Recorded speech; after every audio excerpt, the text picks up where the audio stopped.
Hello everybody and welcome back to the channel. Today I'm going to be doing the second edition of my 5-star books I never talk about video. This video I did for the very first time a couple of months ago because I was thinking about books that I had really enjoyed and never get the opportunity to really talk about on the channel. I obviously have many years of reading behind me and reading outside of the science fiction fantasy that I tend to lean on heavily for the purposes of this channel. And I think sometimes it's nice to mix it up, to get to talk about some of those books that I wouldn't otherwise bring up in videos and make some recommendations for those times when you want to integrate something outside of the science fiction fantasy sphere into your TBR.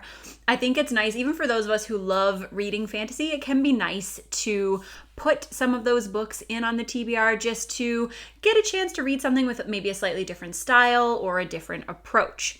What I try to do in these videos, as the title suggests, is talk about books that I haven't brought up in other places, so on other book recommendations or other lists, things like that. And I try to be fairly diverse with the genres. So I have 6 selections today, and they're from 6 different genres, and I think I may have mentioned 1 or 2 of these books like once or twice, but very minimally on the channel over the last year and a half. So hopefully you will find this enjoyable and you may pick up a book that you would have otherwise not considered reading. And we will get into it because I don't want to make this too long. And the very first book on the list is a classic. And I don't know if you would classify this as a modern classic. I think it just comes in at under 100 years old. So I think you can still probably classify that as a classic. And that is A Farewell to Arms by Ernest Hemingway. Now, I have talked about my enjoyment of Ernest Hemingway before on the channel. He is one of my favorite writers of literary fiction. And I have talked about his book, The Sun Also Rises, a fair bit because that is one of my favorite non-science fiction fantasy novels. But I also really enjoy A Farewell to Arms. I think what makes this book so enjoyable is that you get Hemingway's quintessential sparse writing style. So you get that very direct, almost journalistic approach to novel writing, but also the depiction of soldiers at war. So for anyone who doesn't know, Ernest Hemingway did participate in World War I. I believe he was an ambulance driver on the Italian front. And this book takes place from the perspective of a soldier who is working on the Italian front. And it definitely pulls from some of Hemingway's memories, some of his experiences at that time. And what I think cements this as a classic in the literary fiction genre and why it has been celebrated over the last 100 years is just for the way that the soldier's life is depicted. I think that authenticity that Hemingway is able to inject into the novel, and not in terms of the fear or the confusion or the emotionality of war, because I think there are lots of books that do depict that very well and probably even do a better job because that's not where Hemingway's strengths lie. What we get to see from Hemingway and from this book in particular is those in-between moments, the drudgery of walking through the countryside, the anticipation of being in the trenches when there's nothing happening, but you know that something is going to happen or something has just happened. And it's about what's left over. When the adrenaline is not running, when you're not frightened for your life, when you're left in that kind of anticipatory dread, what is left over when that stripping of emotion happens. And so that really hopeless, empty feeling that comes from being a soldier who's fighting for years and years on end, that is captured very well in this novel. There are emotional parts, there are definitely things that happen that give you more of that, those difficult parts of war, the losses and the experiences and the things that you're forced into doing. But I think it is that kind of emptiness and that in between that is depicted so well in A Farewell to Arms. For anyone who is going in to read this, I will say that the beginning of the book feels slow, and I think this is intentionally done because Hemingway is setting a scene. He is creating an atmosphere. He is pulling you into the lives of these soldiers. And so much like it is monotonous and gray and horrible for them, the book can feel like a difficult experience. I personally think that it's quite rewarding.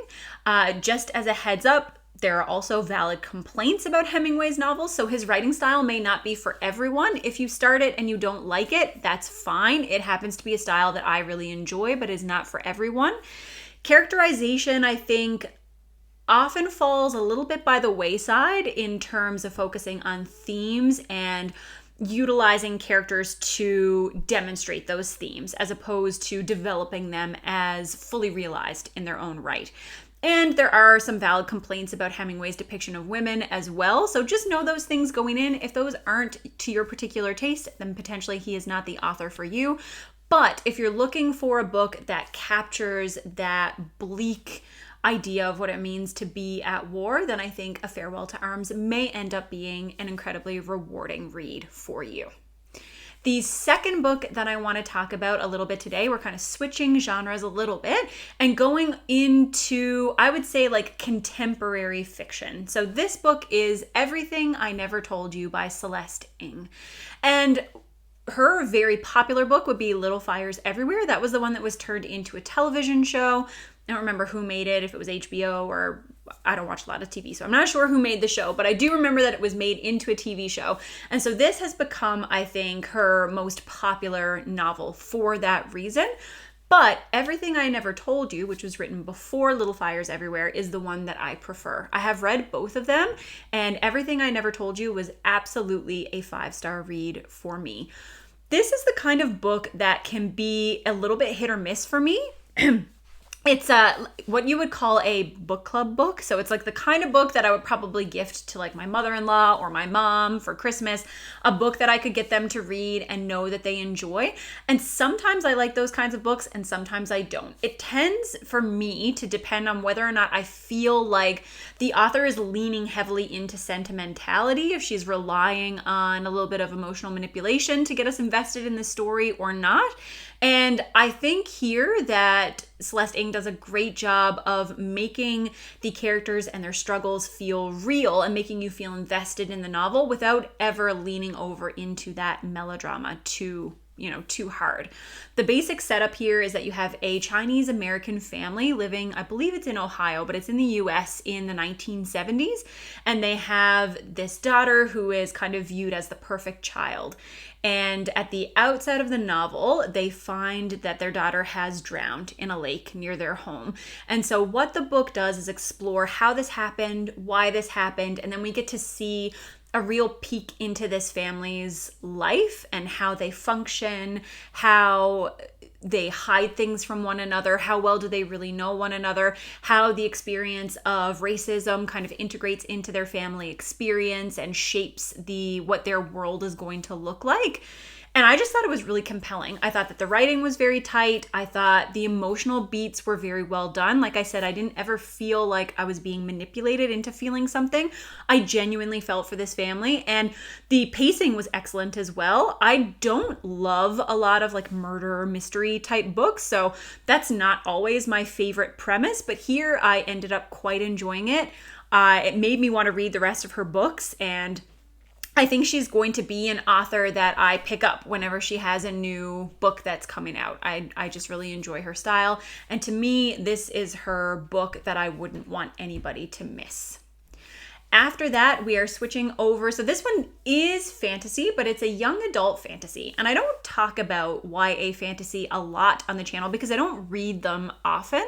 I think this year, I was just looking at my reading journal a couple of days ago, and I think maybe I've read 1 or maybe 2 works of YA fantasy this year. But when I was in medical school and I didn't have a lot of time, I used to read a lot of YA fantasy because they're very fast paced. You can get through them. It doesn't take a lot of investment of time. Like usually they're written to be more page turning than adult fantasy, which can be a little bit more slower. A little bit slower. Sorry, not more slower. A little bit slower, and definitely has more intricate world building and kind of political maneuvering and those types of things. But I have read a lot of YA fantasy that I enjoyed that's, now between 5 and 10 years old. And this one definitely fits into that categorization. This book is Fire by Kristen Kishore. So this is from a series called the Graceling series. And the basic premise of the world is that you have these people people who are graced. And what that essentially means is that they have some sort of magic power, and that power can be very big and flamboyant and helpful. Like it can be a fighting power, it can be perfect marksmanship, it can be something that's really helpful, or it can be like always knowing how much sugar to put into a recipe, or always making the bed exactly to the right specifications. Like there's a whole range of graces, and you follow characters who have various graces. The series itself, Kristen Cashore has been releasing new books over the last couple of years. So I believe there are 5 books in the series now. The original trilogy came out about 10 years ago, and they're made up of 3 interconnected books that are not necessarily a series, but rather like related companion novels. So Fire was the second book that was published, but you can certainly read it without reading Graceling if you would like. If you want to get all of the information in the order that the author intended, then you should start with Graceling, then go on to Fire, and then finish up the series if you like it. But you can read Fire if you're like, well, I'll read one YA novel because Sarah recommended it, then you could definitely read Fire without having read Graceling. The setup in Fire is that it takes place in a land called the Dells. And in the Dells, there are humans and regular animals, and then there are creatures called monsters. So monsters are kind of the magical equivalent of all of the other creatures, and they have this kind of otherworldly beauty. So they are much more colorful. They draw the eye. They are fantastically beautiful. And they have some element of mind control power. Now, for a creature whose brain is not as developed as a human, like a bird or a rabbit, this can kind of lull people into a sense of false security. Like they kind of make you feel comfortable, or like they're really cute to like draw you in and then eat you. So that would be what the predators would do in this country or in this land. But then you also have human monsters, and because they have higher function, they're able to think and manipulate. It can become very easy for them to ensnare people and get them to do their bidding. And our main character, whose name is Fire, is the last living human monster. And being a human monster comes with a lot of preconceptions. People make a lot of judgments on her and are frightened of her because of the behavior of other human monsters in the past. So she is this absolutely beautiful girl who ensnares everyone who comes across her. And she has to live with the burden of what the monsters who have come before her have done. So Fire herself is actually a very gentle and kind person. And it's really difficult for her to live in the world where she is automatically coveted by anyone she sees or comes across, and then also has to control this part of her that can take control of other people's minds. And so what happens is she gets caught up in a political scandal alongside a prince from a bordering kingdom, and she starts to develop feelings for him. He is very mistrustful of monsters in general, and so it's watching them work together and see how their feelings change, if there's going to be any kind of romance between them. So this is a very romance-heavy book. If you don't like romance, don't pick it up. There's a lot of political maneuvering. Like I said, it's probably not going to be on the same scale as if you're reading like a Game of Thrones or something like that, but I think it's pretty well done. And the character of Fire is just someone that I find particularly compelling. Kristen Cashore was writing YA fantasy with themes like beauty standards in society and purity standards and the role of women and what it means to be an independent woman and sexuality and what that means for you, way before a lot of people were in YA, when this was still like fairly taboo, when these are still fairly taboo topics. Kristen Cashore was writing about them. There are definitely books that are being released in the YA genre now that tackle these same topics, so it's not as revolutionary as it had been at that time. But when I read this book, those kinds of things still were not super common in YA, and so it was very refreshing. I recently reread the trilogy when she released a new book last year, so I still think they hold up. I still really enjoyed them. If you're going to pick one up and only read one of the series, I think Fire is a great one to do that with, and it comes absolutely highly recommended. If you're looking for something that's going to be quick, that you can read through, throw on your TBR, then I think it is a great choice. It is certainly one of my favorite YA fantasy novels. After that, we have a romance. So this one is called Don't You Forget About Me. And I believe the author's name is pronounced Vari. I also believe she is an Irish author, but the spelling of her name and the pronunciation are different, and I always look it up, but I think it's Vari McFarlane. And this is, like I said, a contemporary romance novel. Again, I don't read a lot of these, but I do like to throw them in on the TBR sometimes. And this is an author that I discovered a couple of years ago. This was her first book that I had ever read. Actually, I've read a few by her now, and I have enjoyed all of them, but I think this one is still my favorite. It just ended up being really surprising to me. As someone who has read some romance and kind of throws them in on the TBR every once in a while, what you get can be variable. So it can be like very lighthearted, very rom-com centered without a lot of depth. Like you're just looking for classic tropes. You want to read about those tropes, and it can be highly entertaining. You can swing to the absolute other side of the pendulum where you're dealing with a lot of heavy topics, a lot of really sad, emotional novels. This one falls somewhere in the middle. So this is the story about a young woman who, I think her life has just not been going the way that she envisioned. She was the kind of most likely to succeed in high school and then got out into the real world, and life was just a series of disappointments for her.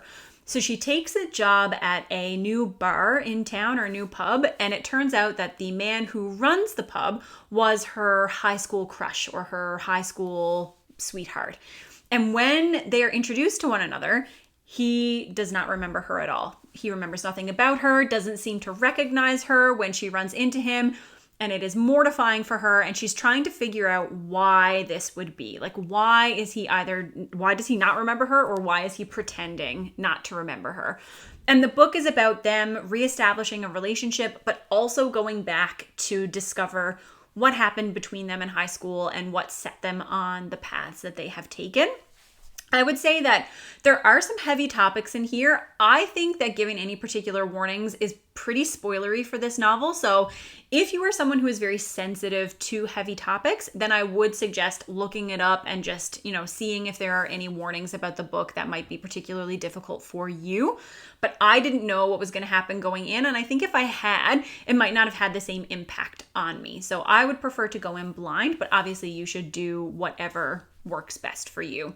I think that this author's writing is excellent. The way she builds up her characters is very enjoyable, and I just really love her overall style. I find that European written romances tend to be more down to earth sometimes than this like super glamorous, everyone is so beautiful, amazing, like you are the most chiseled, hottest person in the world that we tend to get from US romances. Kind of the same thing as like if you compare a US soap opera to a UK soap opera, you get like a bit of a different approach, and I think that is the same for these romance novels. So I tend to like that more down to earth style, and that's probably what really drew me into this one.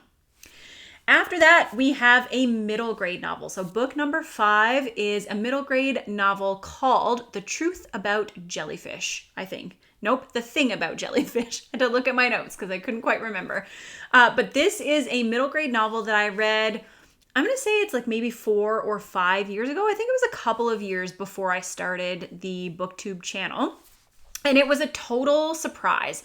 It was not one that I had read about anywhere, not one that was on any sort of list or TBR or anything like that. I think I went to the library with my kids and it was on a display, and either something about the cover I found appealing, or maybe they even just picked it up and brought it to me. And I was like, well, I'll check it out. Why not? And when I read it, it was beautiful and heartbreaking. It was an absolute surprise for me. I like middle grade novels. I like to read a little bit of middle grade fantasy, but also some contemporary middle grade every now and then. And this was just the kind of like hard-hitting, emotional middle grade that I find really satisfying. It was beautifully written. I went back and looked through my Goodreads review because it has been a few years since I read it. But the things that I ended up enjoying about it were the writing style, the way that the character is developed, and just the exploration of growing up and grief that you find in this novel. So the basic premise is that you have this young girl who I think is like 11 or 12, and she has lost her best friend. So her best friend had drowned the summer before, and she's having a really hard time coming to terms with that, with the randomness of it, the unexpectedness of it. And so she has devised a theory that rather than drowning, her best friend, who was a very strong swimmer, was stung by this kind of rare type of jellyfish that's not usually found in those waters.